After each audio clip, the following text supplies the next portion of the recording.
You guys are going to enjoy this episode today. My guest is Kari Nixon. She is a professor and postdoctoral fellow, postdoctoral lady, but I believe they say fellow everywhere. She's also an author and public speaker. More than that, and what you're going to see today is that she is an advocate for fomenting change, positive change in society, specifically in European society, but I believe it's applicable for lessons to be learned in the greater society of the world, the Western world especially. So check this out. I hope you guys enjoy it.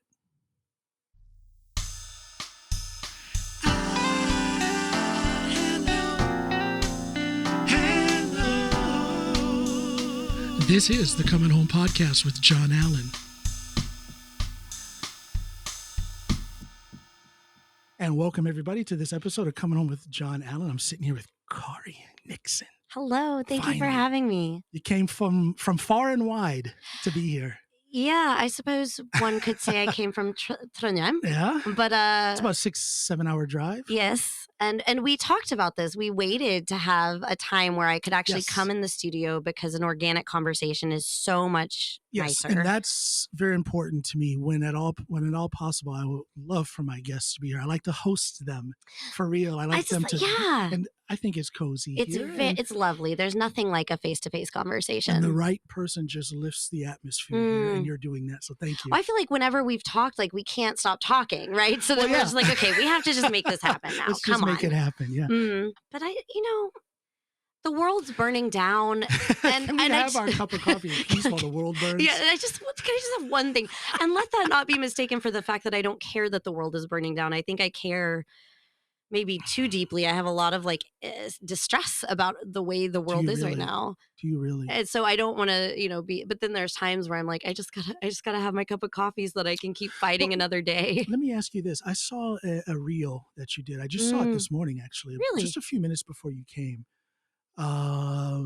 Like I told you, I purposely stopped watching your social media because I wanted to get to know you here.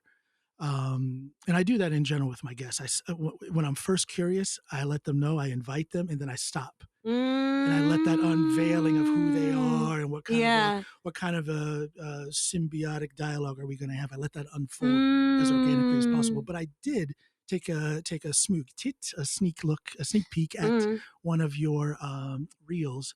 And this goes to what you said about having a little anxiety about the way things are going on in the world. This reel was from I believe it was from a Carpe Diem concert that you were at. And they were talking about, it was like a film at the beginning of the concert. And they were talking about how, there's that reaction, that deep felt. Let me just tell the viewers and listeners about it. And it was a short film with the narrator talking about how they as immigrants grew up actually writing official letters for their parents, translating for their parents, taking a rather adult role in the functionality of their family life as children, because their parents as immigrants had language problems, maybe other issues with adjusting to society. So you care about that kind of stuff, but did you post that because you're worried about that situation with integration, with acceptance, with adjusting to Norwegian life? Or did you post it as a motivational message? Do you see what I'm saying? Yeah. It's two different angles to approach something like that. There's two different ways to have that type of engagement, from a position of extreme worry or from a position of extreme hope. Or there's also, of course, variations. There's middle ground. Where do you approach it? This is exactly what I want to be talking about right now, actually, because I'm a decent host. Since we last talked, I've been developing a European Research Council grant, which is as an American. Beautiful work, by the way. What to be interested in doing something like that. Oh, thanks. To even I don't even know how far you've come. I don't know what kind of work you've done, but that work in itself is very important, and it's beautiful. It takes a important the mindset to do those type of things. It's not common. So already thumbs up. Thank you. I'm sorry. Go ahead. So as an American, I've had to learn what a European Research Council grant is, but I think for an American, we would say it's kind of on par with getting like a Guggenheim. Like, Yeah. I don't know what a Guggenheim is. I just know that it's fancy Sounds pants. fancy. No. So I'm working on this grant, and what I want to do, they encourage you to just suggest the most radical research that you think. Yeah. And I want to study, like, how do we make change? I want to study this. Is it when we post things from a place of worry? Is it when we post it from a place of hope? And there's research on this. There's research on when hope and worry motivates in the right way. Yeah. But sort of it's a situation in academia where the right hand is not talking to the left hand. Exactly. We have these scholars, and I'm a professor for just context. We have these scholars that are doing amazing work, but academics tend to work on their research and then it gets published to other blinders on? They Is that what we're getting at? I don't know if they have blinders as much as they live in the ivory tower. And I decided years ago. They have their focus, and they are the expert. And it's not that they disrespect people who have in other words, the approach from a position of worry or from a position of hope. It's not that they disrespect each other, but there's blinders in that. Maybe they do disrespect. I don't know. Maybe you can just explain that, what it's like in that world of academia when there are people working in the same field, but they have different viewpoints. Yeah, or I think maybe sometimes they don't even know, I'm a sociologist working on hope and you're an anthropologist working on worry. Do they know the other exists? What the left is doing. Yes. And so we have the answers to fix climate change and migration crises and pandemic outbreak, which has been my bread and butter research for years now, although I'm moving into the other two arenas. And we have the good intentions. People want to do something about it. And it's not happening. And that's what I'm trying to write this grant on, is to study both to bring together these research areas, yes, to make them talk to each other, but then also to study when has change worked well and when hasn't it. I want to get to this Karpe thing. That's really important to me because I'm actually writing them into my grant. And that's actually beautiful, huge, I think, to lift them up to the stage of being part of a grant like the ERC grant. Hearing you say that explains a few things about you. We'll get to that. Okay. We'll get to that when we talk about that. The one thing I did want to say is most professors, I think, don't question the ivory tower. They get into this field for some reason or another. And I think this is across disciplines. I've been in 3 different disciplines now. I started in clinical psychology with statistical analysis, got my PhD in literary analysis. Now I'm in a design institute. So I've seen academics at different levels, and I think they end up just getting down. That's where I would say they get blinders. They just get down their path and they stop thinking about why they got into it. But for my part, I was always a very bright child. And then a lot of stuff happened. But I would say one of the biggest things is that my parents became homeless when I went to college, university. Oh. And that meant that outside of the dorms, outside of the dorms, I was homeless as well. So everybody else is packing up for Easter break, has to get out. I don't have a place to go, really. Yeah.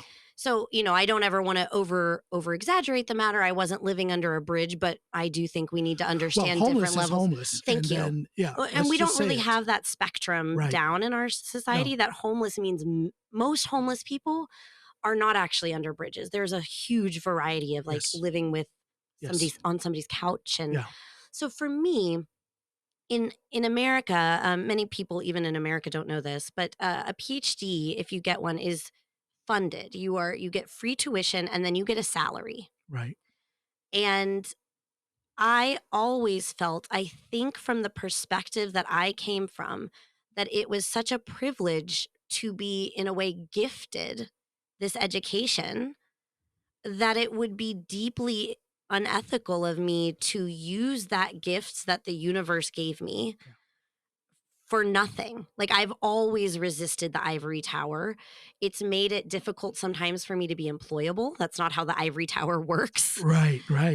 But I've stayed committed to it because so I think that's why I have the perspective I have.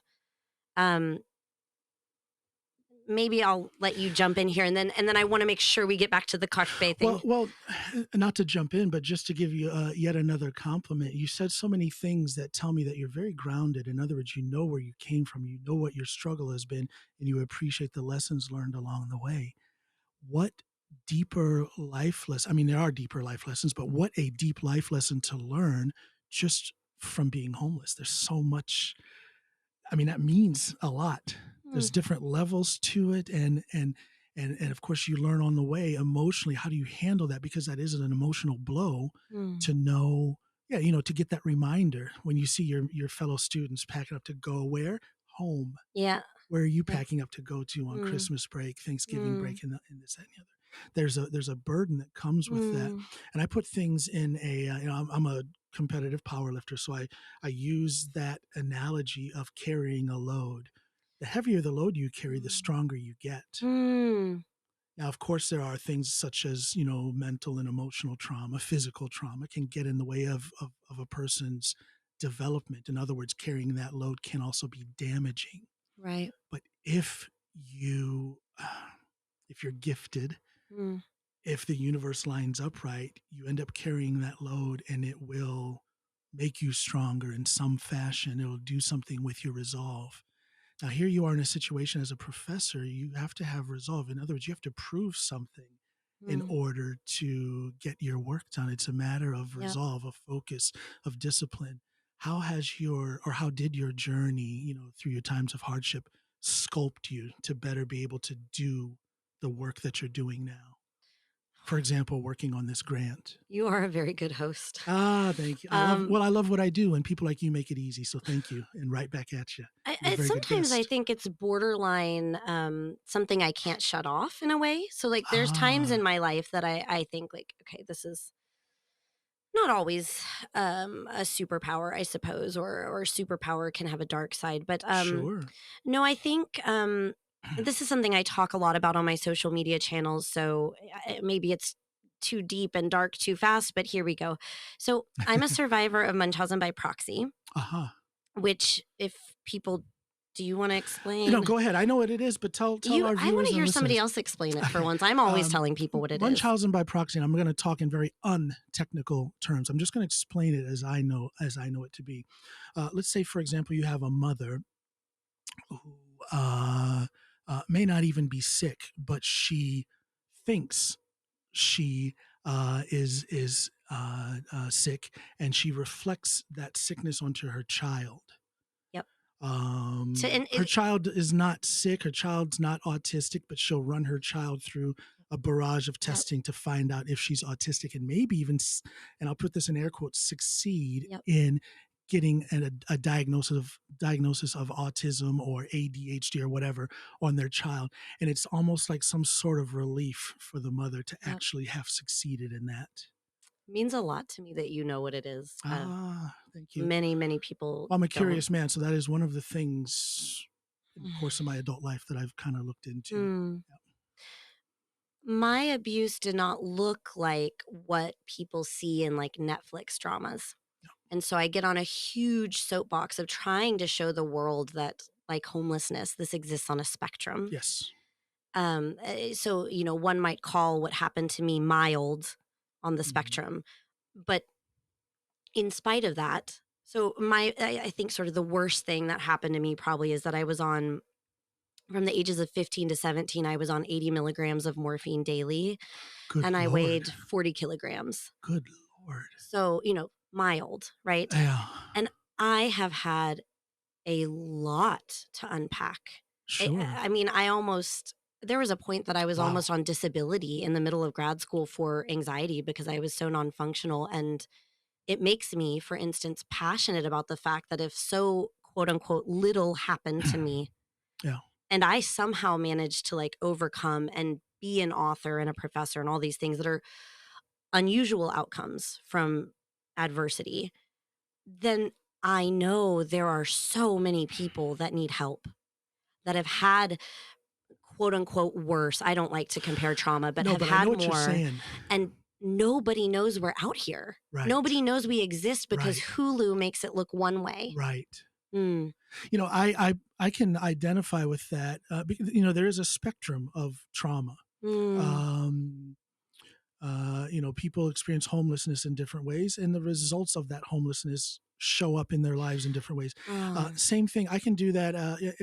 Both you and I are immigrants here in Norway. Yeah. I'm a Black immigrant in Norway, and there are spectrums to the difficulty of integration. For some people, it's simple. Yeah. For some people, it is a lifelong struggle that they never accomplish. That's a great example. I mean, I tried to, as a white woman, and no less an American, right? Because there's inter-European racism Yes. against Eastern Europe. Yes. And Norwegians love America specifically. They love it more than Canada. They love it. I've seen the dirty looks because they assume I'm whatever they assume I am. But as soon as they find out I'm from the USA, Yes. it's almost like a figurative wipe of the forehead and, whew, okay, he's okay. Yes. So I try to stay say thank you for that? Is it? I try to stay aware every day about how easy it's been for me as a white American woman. And I came here fluent in Norwegian. So they love, that makes you, they like that, their culture. So, I know I have a dear friend here who's Korean American. I think she moved to America when she was 3. So she grew up in America. Yeah. But she says the same thing. She says, I don't even try to speak Norwegian after 13 years here because if I speak Norwegian, they assume I'm from Asia. But if they hear my American accent, they want my approval. Yeah, typical. Yeah, I experienced something very similar. And we also have to think, I can, when I compare myself to other Black immigrants, African immigrants, for example, I have to acknowledge that I'm actually, compared to them, in many cases, I'm in a position of privilege. Yes. Me having my educational background, my life experiences, things that I have not had to experience in life, when I put all of that together and compare it to them, they may be coming from a background of violence, war, genocide in some cases, a lower level of education. I have to comparatively say that I'm in a position of privilege to them. And I think that Absolutely. acknowledgement is important. For one, it keeps us humble. God, I knew I liked you.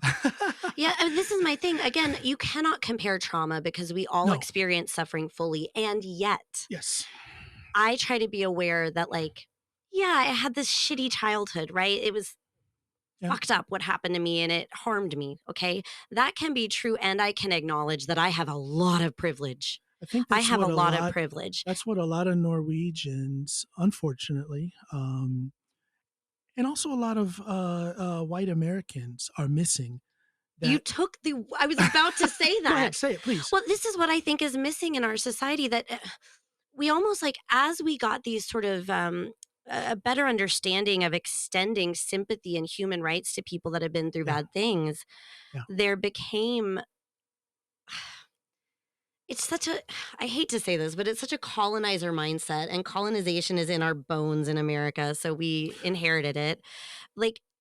There was just, instead of saying, okay, great, here's sympathy, then people had to have their own narrative of marginalization, which that's okay. We've all had our struggles, but I try to be so super aware that my struggle, in my perspective, the way I look at it, is the fact that I didn't live a typical middle-class white American life allows me to peek behind the curtain a little bit at the depths of what can go wrong in a life and the depths of what have made it hard for other people, while holding in awareness that I don't know the half of what other immigrants have been through, what other abuse looks like. And that's what I think we're missing. But you have a taste of it, and you're, I don't know, what is that, kind-hearted enough to know that taste that you experienced, at this level, you use that as a way in to do what? Sympathize, empathize. That's what you're saying it so much better than me. Advocate for. Yes. Well, I talk a lot, so I practice. No. This is but the taste of it should be the entry point for understanding, not for making it about your journey. I was talking about racism. The episode that I'm referring to is actually going to come out tomorrow. I don't know when this episode will come out. But I was talking with a Norwegian guy who is a Trump supporter and 100% follower of the ideology of the current Republican Party, the MAGA movement. He's a 100% follower of that. I spoke with him about racism And I feel comfortable talking behind his back in a way because he really meant what he said and he argued for it for 2.5 hours. So I'm not doing him dirty by talking about this here. Everybody's going to see this. Uh, I told him my experience with racism here in Norway. And his answer was, well, how do you feel about a trønder, someone from Trøndelag here in Norway who gets made fun of for their accent? And my answer was, well, that's a terrible thing to do. It's ignorant, but how does that compare to racism? Like, and he stood solid on that point, that shame on me for playing the victim role when trøndere don't, when people from Finnmark who can't get an apartment in Oslo because of their accent or because they're Samisk, my wife's people. And yes, all of those things are terrible. And I can say that that's terrible. Yeah. And it would be okay if he says, well, I feel that they're on the same level. We could just disagree on that. But he took it further and says that I'm playing a victim. It's unnecessary for me to even talk about those things. I don't know how you stayed calm. It was, well, because I'm curious. I'll say this. I don't understand the MAGA movement, how they can, the cognitive dissonance is real. I don't understand how they can. I just don't understand how you can be that cold-hearted, that hard-hearted. Yeah. I don't understand how a person can be racist. Of course they are out there. And then this guy made me double curious because he's Norwegian. Why did he? And we know there's Norwegian. You see the rebel flag. Yes. We see the MAGA hats and paraphernalia and stuff. It's here in Norway, and that fascinates me. I think we talked about this a bit. So I want to try. We have to try to understand the logics, or we're never going to fix any of this. He's going to come back too. I'm going to have him back. He lives up in your area, in Trøndelag, but he travels. So when he comes through Oslo, he's going to come through here again because I'm not finished trying to. And it's not like I have a mission to understand him, but to me, it's very interesting. And in a maybe it's in an ugly way, but it's this fascination with how someone here can latch onto that ideology there. So to me, it's about a lack of dialogue. I don't believe you can be a MAGA person and be aware of what is happening to other people outside of your bubble. Definitely. And I think, or you think you're aware, so you make this narrative. Like, it's insular awareness. Take that example that he used is. And I've tried to say this to myself as well. I'm sure imperfectly as a white person. As a white person, I will never fully understand. And that's a key presence, a key tenet to say that we're never going to fully get it. Like, that's a key part of allyship, I think. Yeah, it is. It is. But I try to say things would have likely been different for me if I had the childhood I had and a black or brown body. Yes. Yeah, like, I get it. I get what you're saying. It doesn't mean that what happened to me wasn't bad. Right. It means that there were still things that were easier for me. But I want to say this, and I've said this often to my black brothers and sisters out there, both here and back home, because some of us will see it's usually a white woman who is an ally. I almost said wants to be an ally, but in fact is an ally and is doing the work and showing that they are an ally. But there are some black people who will just always, regardless, tell that white woman to be quiet and take a back seat. This is our thing. I get that, but I also get that is maybe a foolish move. I'll give you my example. When, and it's all running together. I can't remember if it was the protests after George Floyd or Ahmaud Arbery or whatever, but a few years ago when all of the protests were at their height. And I was sitting here in Norway watching Norwegian TV or watching online American news, and to see that most of the protesters, most of the people marching were what? White. And that filled me with a lot of joy and a lot of hope, and I welcome that. But at the same time, there were a lot of black people in the movement or black talking heads on the news who were telling white people to be quiet and take a back seat. I'm one of those people. Chris Rock said it very in a very funny way, but what he was getting at was something that's very it's quite intelligent, and it's quite true. He said in his funny way that there's not going to be an end till racism until white people decide that there's an end till racism. And how does that happen? By more and more white people speaking out and actually not just not being racist, but being anti-racist. In other words, we need more active white allies. So I welcome it.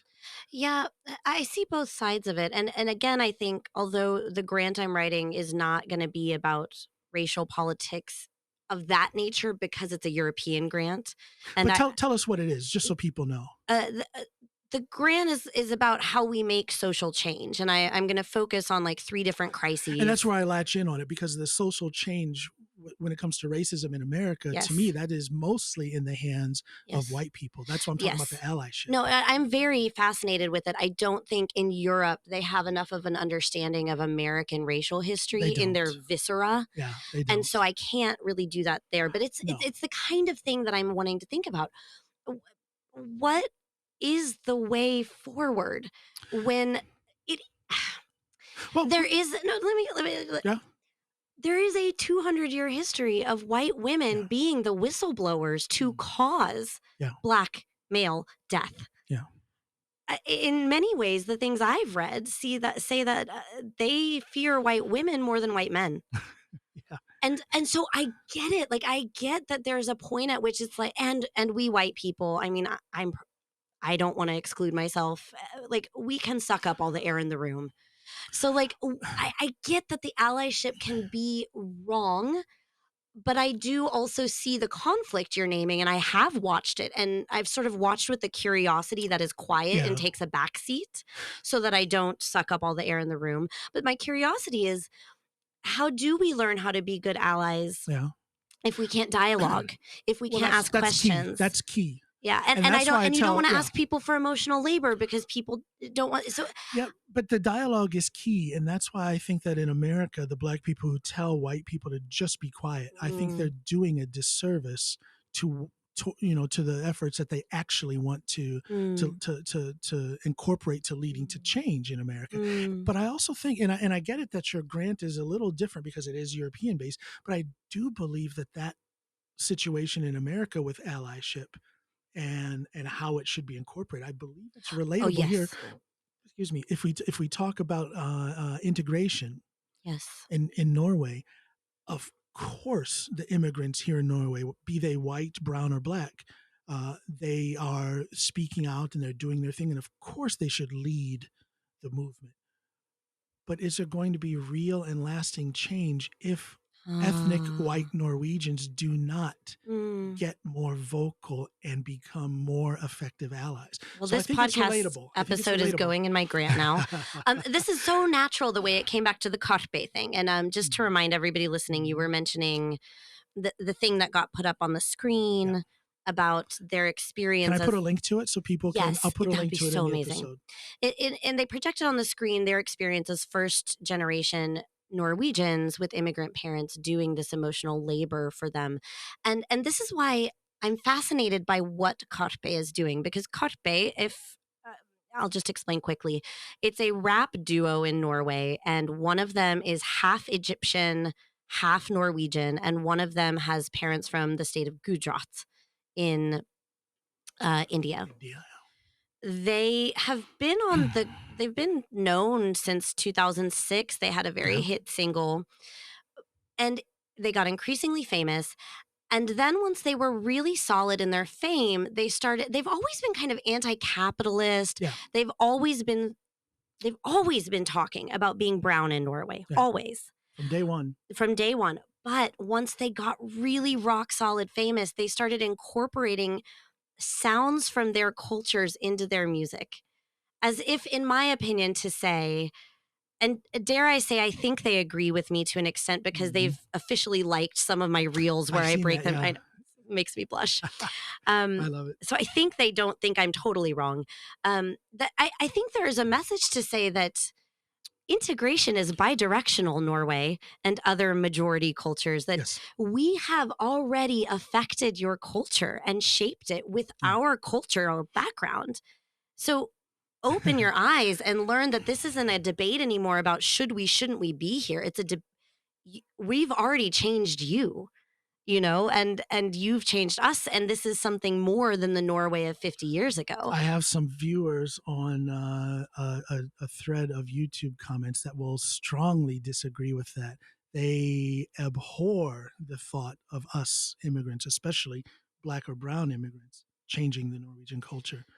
Yeah, I guess that's kind of what they're fighting against, right? And I Which think blows my mind. First of all, I always tell them I think that your culture is so strong, so unique. How can a percentage of immigrants change that to something that is unrecognizable? All cultures change. Yes, yes. And they change because of what? Because of the people they're in.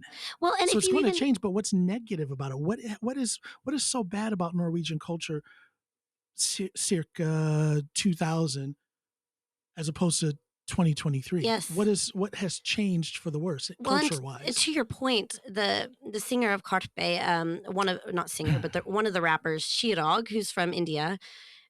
I mean, he's Indian, and we'll tell you about that, right? And that cultural background is strong, of course.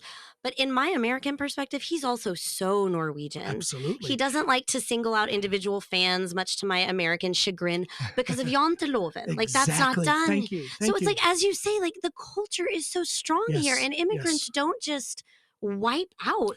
We change. As an Indian immigrant, he is being much more, a billion times more affected by Norwegian culture than Norwegian culture is being affected by his. Thank you. And he is a doggone rap star in Norway, and yet still the Norwegian culture eclipses his Indian culture. Yeah, which I think is part of I've done this in some of my videos. That's part of the strife he raps about. Exactly. That's the immigrant experience. Exactly. They're not coming here to wipe something out. They're Amen. Caught here between two cultures. Amen. And that's not necessarily, or it doesn't have to be a bad thing to be in between two cultures. I think what makes it a bad thing is the racist perception of that immigrant influence. I think you're spot on. And so I'm just a huge fan of Karpe, but I think one reason I'm a huge fan is that my best friends growing up, they're still my best friends since I was 12. One is Gujarati, from the same state Shirag is from, and then the other is Pakistani, but she's Muslim.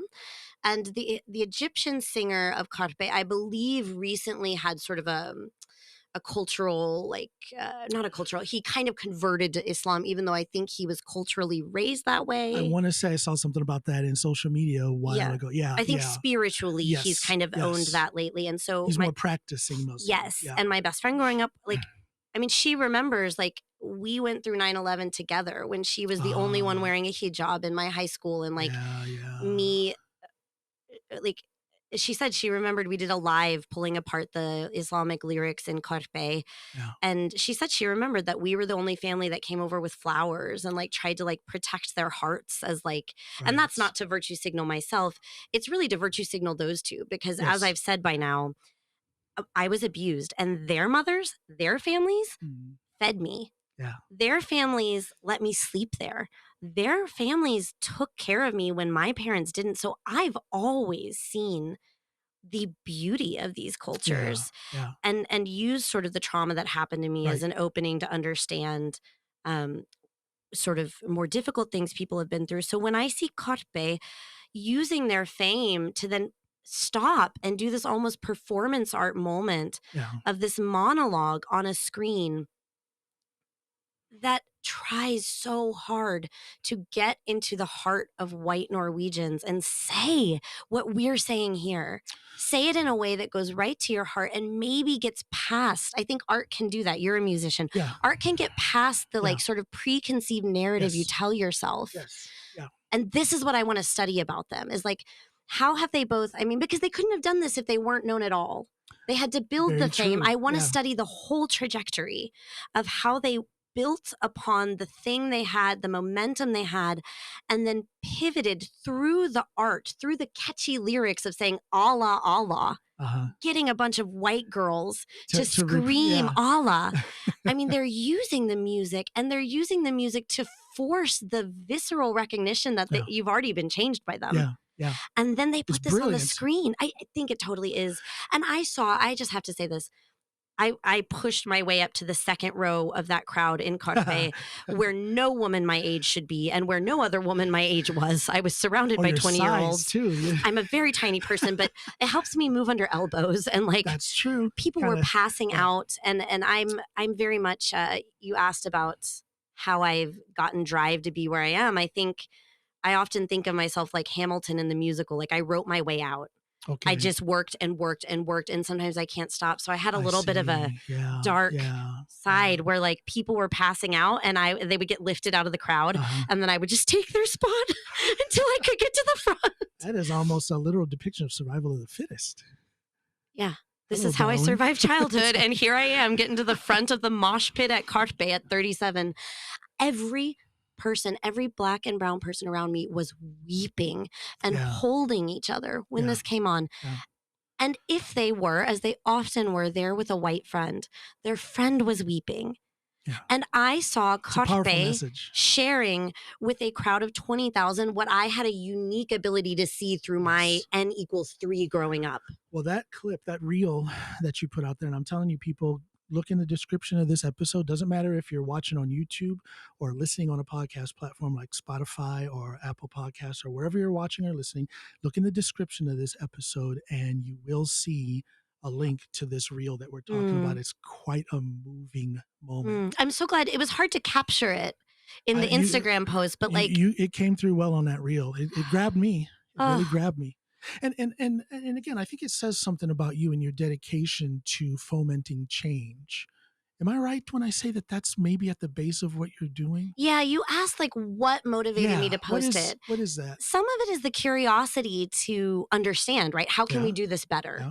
How can we, because you I don't think you can be a professor without being curious. No, I hope not. I don't think so. No, some of it is like I want to understand because as we were talking about earlier, we have I'm taking little video clips of myself sometimes. I'll give you. I always thank you. I'm going to chop this up into clips. There's sorry. so many, and I do that because there's so many things you're saying right here that grab me, and when I know it grabs me, I know it's going to grab. If it's just one person out of the thousands watching and listening, then that is a clip worth chopping up and putting out there. It's a little inspirational moment. So continue. Keep on being you. Yeah. So I want to, like we were saying, we have the research. We know, I'm sure, I haven't delved deeply into this aspect, but I know we have research about what helps people be less or more racist. Yeah.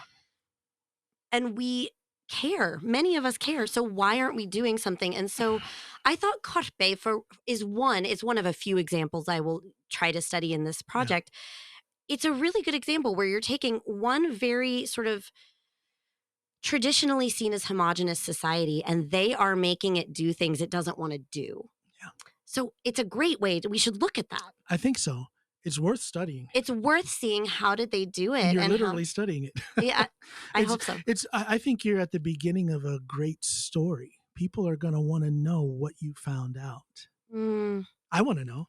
I want to know too. Yeah. Because the answer is not here yet. I don't have a pre-existing hypothesis. Exactly. So so you're very curiosity driven. You don't have a preformed idea. You want to find. Yeah. And I think where I'm at in a design department right now, that's sort of what they do. Yeah. Is they sort of just try to like look at everything from all the different disciplines and see how they connect and impact one another. Yeah. Yeah. So I think there's such a good example. Of course, there's other great examples. Sure. But yeah, that's why that video just like, I wanted to post it because the other thing I think is that I personally would like Karpe to be more known in the English-speaking world because, as you said, we have parallel political issues in America. Absolutely. And we live now, when I was learning Norwegian in 1999, I couldn't just use Google Translate. Right. I had to get my DeLillos lyrics and a book. Like the kids today, they don't know these things glued together, pieces of paper. I had to, like, these things weren't easy, but in this day and age, like, BTS is such a famous Korean band. Everybody loves them. They maybe don't know what the lyrics mean. This is the era where you can love a band, easily translate lyrics, get on board with the political message of the band. That's more, acceptable now. So I don't know the answer yet of fully how we do this. And so for right now, I just want to spam the world with the things I know that are working. Well, you're doing a good job at it. Spamming the world. Thank you. Thank you. Well, spamming. I've always said I would be a good mall kiosk cell phone salesman. Well, spamming, that's I would rather say that you are putting your thoughts out there. Like I say, I've deliberately stiff-armed your social media, but I do see it when it pops up. And you're putting a lot of little messages out there. You're very effective with the reels. And I think that, you kind of said in passing that more needs to be done to foment the changes we're looking for. And I think you're doing it just by putting your thoughts out there. Well, it's you, Kari. You're doing it. My goodness. I'm a fun fact about me is that me receiving a compliment is like cramming a wrinkled dollar bill into a vending machine. So I don't know what to say now. Well, I'm going to smooth out those dollar bills and keep them coming, because I'm an admirer of what you do, and it's been it's been something of a struggle to not dive deeper into the work that you're doing. Now I'm going to do that. Now I've met you. Now you're my friend. Now you're my sister. Yeah. So now I'm going to get into the work that you're doing. Now I'm going to watch those reels and read those social media comments, because I can see, without having done that for the last 3 months or so. Yeah, that's when I went. Roughly. Was really amping up the Karpe stuff in that time. Without having done that, I can still see that there's some meaningful thought. There's some beautiful, pure intentions. There is no virtue signaling. You seem to be a genuinely curious soul. Hats off to you. Follow this lady on social media, people. I'm going to put those links in the description of this episode too. No, I believe. Well, again, back to what needs to be done to foment the change we're after. Well, networking. Okay. Yes. I have this program because I want to bring people like you, people who inspire me, people who motivate me, people who I think I can learn something from. I want to bring them in here. I want to talk to them, let them bleed their information onto me, and I'm going to take that information and use it. So you're doing it too, in your own sort of way. Absolutely. Absolutely. That is the foundation of this program. I say that the foundation of this program is it has a selfish intent, because I lost my son to a heroin overdose in 2019. John. November 2019. Yes. And that was the catalyst that put me in this position that I'm in today, because it broke me down. I lost my son to a heroin overdose in his mid-20s, and he could have had so much of a life, but he didn't. So it broke me down to the point where I needed to find a new motivation, a new focus, a new purpose in life. And my beautiful wife, I hope actually that we wake her up so that you can meet her. I hope we're so loud that she wakes up. I am quite loud, even by American standards. So you're kind of loud. No, but it sounds great on the microphone, so we like it. No, but if you get to meet her, I think you're going to feel that she just radiates goodness. I prop her up every chance I get, because she is the one that told me, John, you need to find something to get you up out of this. Why don't you use your voice and see what you can learn? She said that. I'm literally using my voice and seeing what you can learn. God, am I learning a lot. So I lost him in 2019, November 2019. I had my first episode in March of 2020. February of 2020. And it's been knowledge, learning, new relationships. I have so many sisters and brothers now, because I call everyone that has been on my show, they're in the club now. They're a brother or a sister. And I do the best I can to take what I learn on these episodes and put it out there. So that's why you're here. Take that, smooth out that dollar bill, cram it in the machine. There's another compliment. That is why you are here. For what it's worth. I'm not saying that now you're because you've been here, your career is going to be Ha ha beautiful. ha ha. But just know this, that you and I are like-minded. Now that I could tell from the first time we got on the phone, and we had to stop ourselves and be like, we have to talk about this on the podcast. Yes. Like we can't. Yeah. So that's what this program is all about. And I believe that things like this program, things like the work that you're doing, that is what it's going to take to make this change happen, to make this new awareness. Norway is such a beautiful country. There's so many beautiful countries in Europe. Tone down your racist rhetoric or your anti-immigrant rhetoric, because that's two different things, anti-immigrant and racist. Yeah, that's true. Tone it down and listen to the ones that you believe are trying to damage or inadvertently damaging your society, because there is so much to learn there, and vice versa. They can also learn more from you, but they're not going to learn from you, Mr. or Mrs. Norway, if you stiff arm them. And there's another element to it that Dialogue. I think Norway, even people that aren't racist, this is hard because I've made a sort of TikTok following about, because Norwegians love that I love Norway, and I love Norway. And so do I. And I started getting a following there because I was debunking some cultural myths about Norwegians being rude. Yeah. And they loved having an understanding voice, revealing themselves to other people and sidestepping stereotypes. Yeah. But sometimes if I have a critique of Norway, they don't like it as much. And so it's hard for me to say, but like, I think even the people who aren't racist have a tendency here to be sort of blithely unaware that there are problems in Norway. Yes, and very difficult for them to admit those problems, even in the face of clear evidence of those problems. Yes. That is something that I will and I say it with a clear conscience, that is something that a lot of Norwegians need to work on. Yes. And until they conquer that, things are going to kind of be very difficult to change. Yes. And those changes will be to the benefit of the Norwegian society as a whole. So please listen to that, people. Like, don't hear that. This is what, like, I struggle so much because I've noticed if I say even the slightest little thing that's like, Norway could improve in this way, you probably get attacked. There's a lot of denial. Yeah. There's a lot of denial. Yeah. And I want to say, like, see how you appreciated when I showed you this perspective of your own culture. Just listen. Just listen. And I think that's another reason I'm like a little bit promoting Karpe so much is I worry that too many, in spite of what I've said they're doing, that too many Norwegians are hearing the message, hearing the clear evidence, and going on about their business. And not seeing the problem. And actually, I've gotten, of course, people are complimenting me, so I don't know how indicative it is, but I've had a lot of Norwegians say that I, as an immigrant, Norwegian's my second language, I've made them think about the songs and their meaning. And I'm like, my brothers and sisters, the song said, while you were in Disneyland, I was in Sudan and Kuwait with a demilitarized vehicle. Yeah. Like, it's not.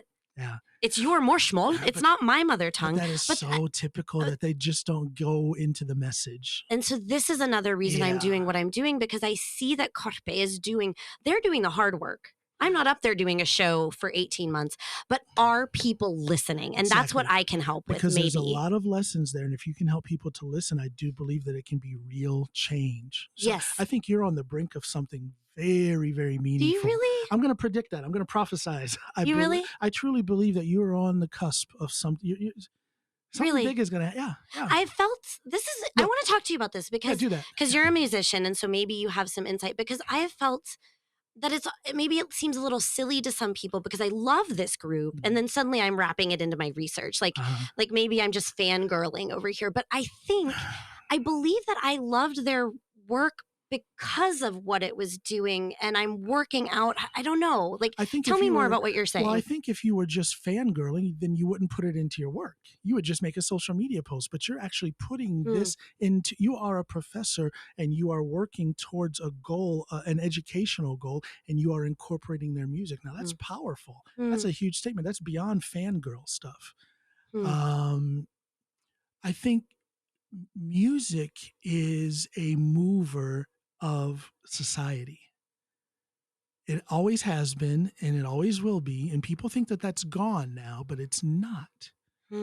Just because we don't understand these, 15, 16-year-olds we're not supposed to really understand them. But just because we don't understand them, that doesn't mean that they're not moved by today's music. Do you see what I'm saying? And when music is such a mover of society, there's lessons to be learned in there. And that is and for you to bring that out, you're attempting to bring that out and show it to the people. That is so meaningful because it's atypical. You're going to put a message out there in a different way. How many other professors are doing it in that way through studying music or a specific music group or a specific musician? So you're very unique in that sense. And then again, when we know that music is a mover of society, look at the 60s, the hippie society back then and whatnot is very, very connected to music. But I don't know that we stop and think analytically about how and why. And that is why what you're doing is so doggone special. Because educators don't do it in that way. Wow. Yeah. You're helping me think through, like, I'm literally going to go put this into my objectives in the grant because it's so well said. Well, because you're not doing, it's well thought out because as a musician and as a person who is, I guess an activist in my way. An activist is a dirty word for some people. I don't think it is. We're trying to make society better for everybody. But as a musician and as an activist in my own right, I think about these things and I see that you have a very unique approach to fomenting change.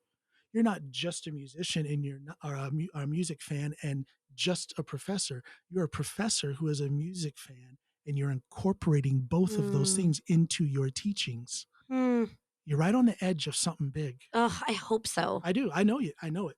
I'm not wrong. Okay. I'll just take your confidence. I'm going to be so confident. I'm going to say, I know I am not wrong. You are on the edge of something big.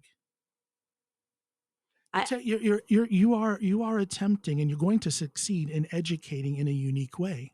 Do you know anybody else who's doing this kind of work as a professor here in Norway? Not in Norway. Well, there you go.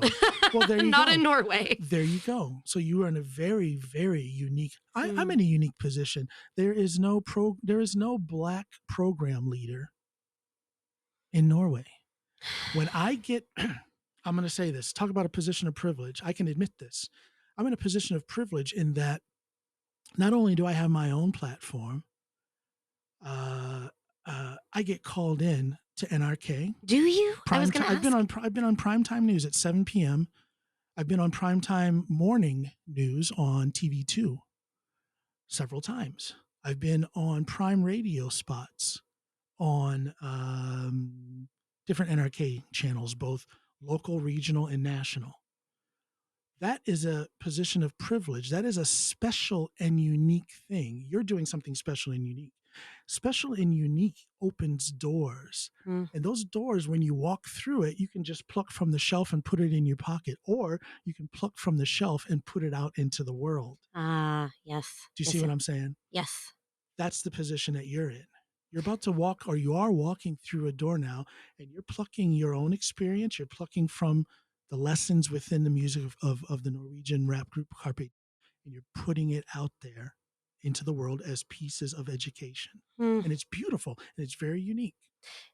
So speaking of you and I are so like-minded. I know we're in totally different fields, and yet it's the same. We're almost it's the dialogue. It's the dialogue. Yes. Thank you. I mean, I said this in my book on COVID and how to overcome like vaccine wars and stuff. Like, it sounds so cheesy, but I was like, have a cup of coffee, like with the person who bags your groceries. Like, they probably have something to say about supply chains. You know, like just. One of my biggest, like, proudest moments, my husband hates that I do this, but occasionally back when Twitter, rest in peace, still existed. We like irritating our spouses, though. It's fun. It's fun. He gets so mad. I would get occasionally like hate messages on Twitter, not very often, but sometimes somebody would see something I said that was like very feminist or very liberal, and they would send me, and I would just start talking to them, and like in at least 2 of the 4 times this happened to me, they ended up apologizing to me and buying my book. Well. And saying like, because I was just like, I literally would be like, what's wrong? Well, and that's the power of sticking to facts, having a factual dialogue in the face of that negativity. Do you know what? And stuff. I didn't stick to facts. Oh, you didn't? I stuck to feelings. I just said like, I care, like you're a human. you're so angry. Like, okay, I get what it. can Yeah, I do? I get it. Yeah, I get it. Yeah. And literally one of Yeah. them was like, yeah, man, Well, love is honestly, I'm powerful. sorry my brother died and I'm really a mess. Like, and they unpacked their stuff and then Well, you radiated compassion, and that's powerful. it's hard to do. And I don't think we have Sure, enough it's of hard it, to I do. think. But I wanted to say, just going back to like cultural things in NRK. Yeah. And maybe like lightening the mood a little bit, as I Yeah. know we're possibly no, we've got plenty of time, but I'll just about 20 minutes. yeah, it's flying by. So Yeah. when I had been here maybe 4 or 5 months, I got an urgent call, and NRK was like, "We need Kari." They were calling NTNU. And I was like, Wow. how in the world does NRK even know I exist in this country yet? But it had secretly been because I was always a deeply nerdy child and I was brainwashed to love Norway from a young age. It had always been a secret dream of mine since 14 to be on NRK. So I was like, cool. This is so great. So I get on the phone. I'm like, what? Like, you want to talk about this book? You want to talk about this book I did? And they're like, no. We saw your TikTok. We see that you're an American. We would like your opinion on Durek Verek. What's his name? Durek. And his last name? That guy. Verek? Yeah. Varen? Okay, can you explain who he is? He is some people call him a mystic. Some people call him a healer. Some people call him a shaman. And most importantly, he's married. He's married to the prince, one of the princess, or the princess of Norway. What's her name? Marta Louisa. Is that the right prince? I don't care about royalty. I don't either. She's a Norwegian princess, the Norwegian princess, daughter of the king and queen of Norway. And this guy is a Black American. A lot of people will allege that he is a charlatan. So allegedly, he's a charlatan. But to be fair, he does say that kids that get cancer should have been happier and manifested positivity. Well, so I can't forgive that. Like, is there cancer anybody kids who will give that an amen? Like, seriously, no, man. So the guy, I think the guy is a weirdo. That's my opinion. No, this is so funny. They called me. Like, they're like, quick, somebody find an American. And like, he's from Los Angeles. He tried to get established in Los Angeles. Did he? It was just so funny to me, this idea of like being tokenized in a way, like, which of course as a white woman, I am never. But in this moment, they were like, he's like, I'm writing how many books, right? And I think they're calling me for an expert opinion. They're like, no. We need you to tell us what an American thinks about him. Yeah. And I was like, yes, because I wanted to be on NRK my whole life. But I get on the radio and I'm like, hello, yes, he's weird. Yeah, next question. I'm not special because I'm American. Like, he believes he's a lizard. He's weird. Like, I think most Americans probably think he's weird. But do you know what I told them? Yeah. Because I try to understand people. You talked about your MAGA person. Sure. I said, I think in America, you have to understand that we all have a crabs in a bucket mentality. Yeah. We're all just striving to like not go bankrupt the next day. Yeah. And there's a cultural sort of clout with online currency, right? And I think the dude, maybe he's a charlatan, maybe not. Allegedly. He allegedly, but also, but he's just trying to make a buck. This is a very American vibe to me. It is. Actually, it is. He's not that weird in America. There's a lot of him. He has some weird specific beliefs, but honestly, he's really just trying to get a big following by saying controversial things. I get it that he makes waves here in Norway. Good Lord, that's the king and queen's daughter. Yes. And he's very outspoken in his weirdness. He was on Instagram a couple years ago selling, I almost said trying to sell, but he was selling rocks. Great. And calling them healing crystals. He would bless it or something like that. Like if it's I forgot eye rolls are not audible for the audience. I'm rolling my eyes so far they're like stuck in the back of my head. The YouTube watchers can they'll see it. No, but he would like bless this rock so that it would be attuned to fixing your obesity. Oh my God. He would bless this one in this way to help you with your arthritis, and I'm like, really? It was so funny to me that they were like, we need an American. And I'm like, I'm pretty sure 99% know of how to evaluate weird. Seriously. I was like, literally, I mean, I came up with stuff to say about the crabs in the bucket, but like my whole thing was like, yeah, he's a weirdo. Yeah. First, I actually hadn't heard of him, honestly. They had to explain to me who he was. I shouldn't reveal this because I wanted to be on so bad. I was like, okay, I'll go do my homework and like have something to say about him. But it's like, then I got on the air. I was like, test. He is weird. Did that come through? I'll give a little reveal here. I actually approached his Norwegian publicist He is a Norwegian I publicist. thought I the want dude, him. or he did at that time anyway. And the message I got back was that he was just not available. But I wanted to have him on my show because the dude was just so doggone. I thought he was just so weird. He's so weird. And the waves that he was creating here in Norway were so huge, and people had such strong opinions. I'm like, I got to talk to this guy and get his story. I know how everyone else feels about him, but I want to know how he feels about the situation that he's in. And it would have been, I think it would have been a great episode, but he wasn't available. It's really busy blessing rocks. Really busy blessing them. It probably is like I wonder if he digs them up himself, or does I he hope have an he assistant? actually blesses them. Like, I don't believe in the blessing, but if you're charging people for the blessing, it would be good intentions. At least he blessed it. It's not just any rock. Hey, I blessed this rock. Oh my Lord. Yeah, it was just so funny. And then they were like, the king also, he said that Americans don't know anything about monarchies. What do you have to say? Yeah. And I'm like, that is factually correct. Have you heard about the history of our country whereby we became who we are in defiance of a like? No, there was nothing to say. There was nothing controversial about any of this. There's a lot of finger pointing from time to time. Norwegians love to point out American ignorance, or so-called American ignorance, and I'm thinking it's quite normal that Americans don't know much about monarchy because of our history. Mm. And then that same Norwegian who will say that I don't know much about the Norwegian monarchy, which I do, by the way. Ooh. I actually spoke with Crown Prince Haakon. I'll tell that story. Okay. Maybe off camera. Yeah, I'll tell you off camera. But anyway, so that same Norwegian that points out our ignorance about the monarchy, that same Norwegian will insist that there are 52 states in America. So come on, people. It's yeah.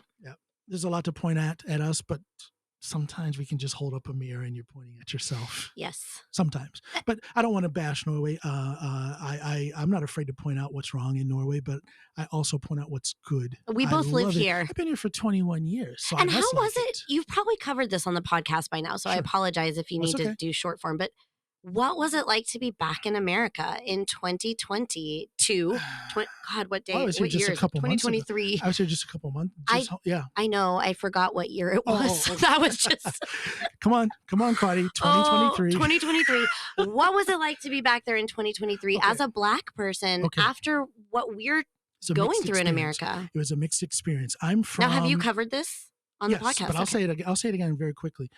Because it's a good question. I like talking about it because here's my observation. It was a mixed experience. I'm from rural Ohio. It was a relief to see that nothing has changed in my area of Ohio, red state, MAGA, Ohio. But in my little area, for the most part, nothing had changed. For the most part.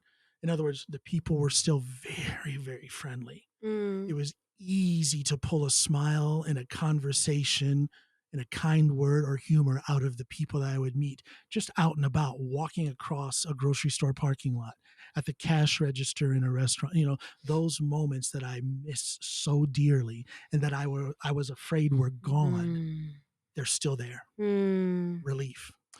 But now we flew into DC. Okay. Spent the day, we just spent the night in DC. And then we got in our rental car and we drove from DC into Ohio. Now, that drive from DC into Ohio was a nightmare. I will not begrudge a Republican or a MAGA person their political beliefs. I begrudge them. I will point out. I begrudge hatred. Yes, that's what I was going to get to. I will point at that. Yes. But I don't begrudge them their political beliefs. However, in other words, if you want to say fuck Biden, that's your right. I don't care. I'm not offended by that. But what I didn't get offended, but it left a horrible, dirty taste in me to see while we're driving through, because we deliberately stayed off of the interstates. I wanted to show the kids and Snoopy. I wanted to show them rural USA. So we're driving on these, state highways and county road, this, that, and the other. And all of these houses all through Maryland, Virginia, West Virginia, Pennsylvania, and Ohio with these big, 9-foot by 12-foot banners saying, fuck Biden, flying in front of their house. The vitriol and the hatred and the negative energy that it requires to fly something like that in front of your home was galling to me. It was sad. Yes. It hurt me in the sense that it didn't hurt me personally. It didn't hurt me because I'm left-leaning. Yes. It hurt me because my country has come to this. Yes.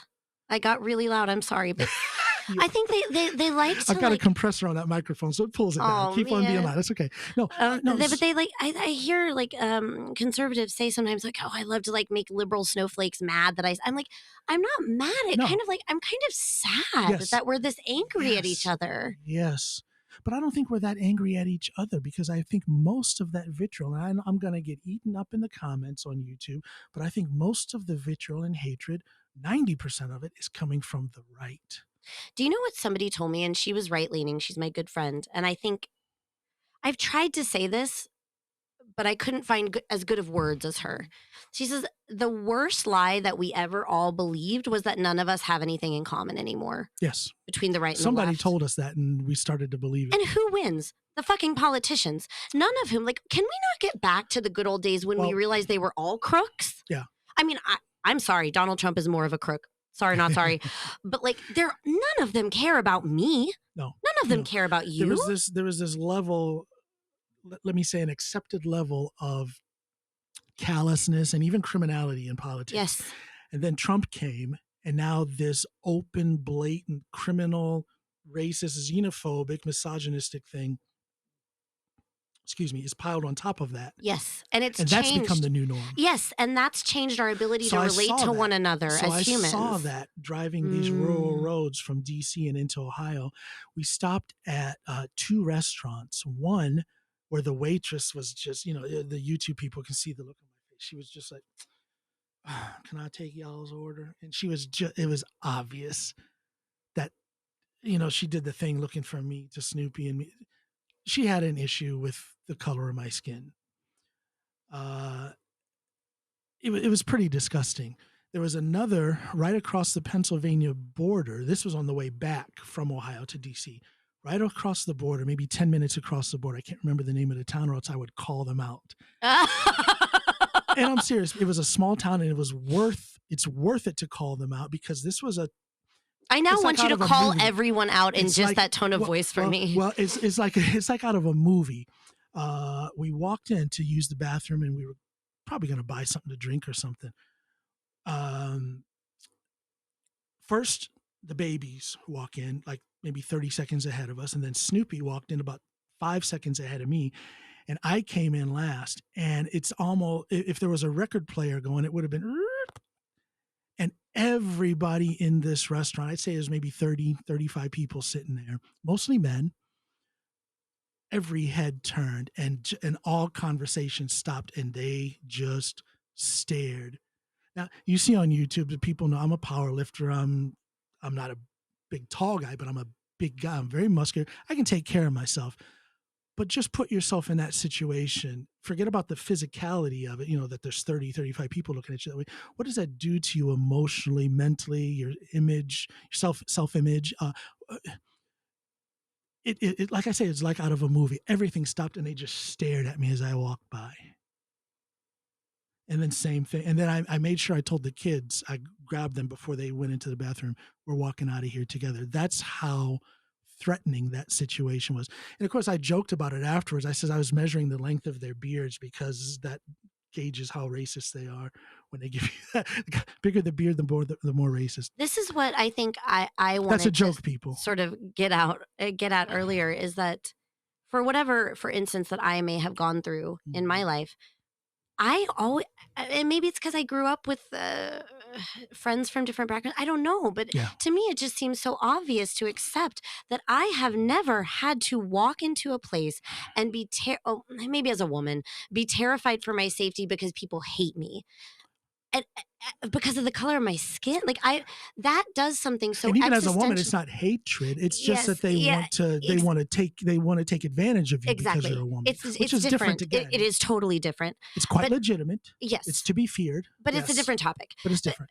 Yeah, like I mean, read a book. Like as a literature professor, like I've taught like antebellum era literature, like read the things people are writing about, what it does to your identity to be looked at that way. And here I am, this isn't in written form. This is, to me, it's even more direct because I'm telling you listener and viewer, I'm telling you what happened to me. It's anecdotal in the sense that I'm, it's my own experience. But do you really believe that I'm speaking to the listeners and viewers? Do you really believe that this is an uncommon occurrence for a Black man in America? Because you had less of a statistical pool for that to happen to you. You were there how long? Thank you. And exactly. It did. So you extrapolate that fucking data. Exactly. And I am socially mature enough to know that they weren't looking at me because they thought I was hot. No. They were looking at me because they hated my guts. You grew up in America, you know. So I know. Exactly. But and what gets me is that there are people out there on the right who will hear me tell a story like that, and they'll immediately go to attacking it and breaking it down. So yeah, in the interest of time, Kari, I want to ask you to do two things for me. This is what I ask all of my guests. I love podcast hosts that have like a thing at the end that they. This is my thing to wind things up. Like I said, you inspire me, you motivate me. I know I can learn something from you. I already have. Likewise. Thank you. And in that vein, can you say something into the camera for the people who are watching and listening? Something that can inspire, motivate, push them along, or carry them, pull them along in their journey through life. Everybody struggles. What can you say to them? Look in that camera right there, please. So something motivational? Yeah. Something that they can take with them to help them through life. You are an educator. How would you educate someone who needs a little help in life? Because most of us need help. Go ahead. The microphone is yours, and then I'm going to ask you to do one more thing. Oh, I feel bad that I have to think a minute on this one. It's okay. And remember, no edits. So the longer you stand. I know. I'm really struggling to come up with. No, that is not an easy thing to do. I have these phrases. Like they're just, it's like the seven dwarfs. Now that you've asked me. Let's do this. Let me flip it then. I'm going to ask you to do the last thing first. Okay. I'm going to say 3 words and you finish the sentence. Okay? One sentence. Kari Nixon is. Relentless. Relentless period or relentless comma? Relentless. Now, some people say that that's bad. No, but that's what I was getting at in the beginning when I said there's something about you, you came out of your trauma, you came out of your abuse, and you carried that load, and it built muscles. It built emotional, mental resolve muscles. Relentless. I was right. Oh, I love it. No, this is fun. It just comes out of you. You just like blurt out what they and then I think if I had more time, I wouldn't have wanted to say that. But that's like what I think. And with intention, it's a very short and abrupt thing in one sentence, and you nailed it. I agree with you. You are relentless, and I think that's going to be the catalyst for your success. Being relentless demands strength. It demands focus. Relentless is not just relentless. If you had more time, you could have said relentless, comma, and then all of these things.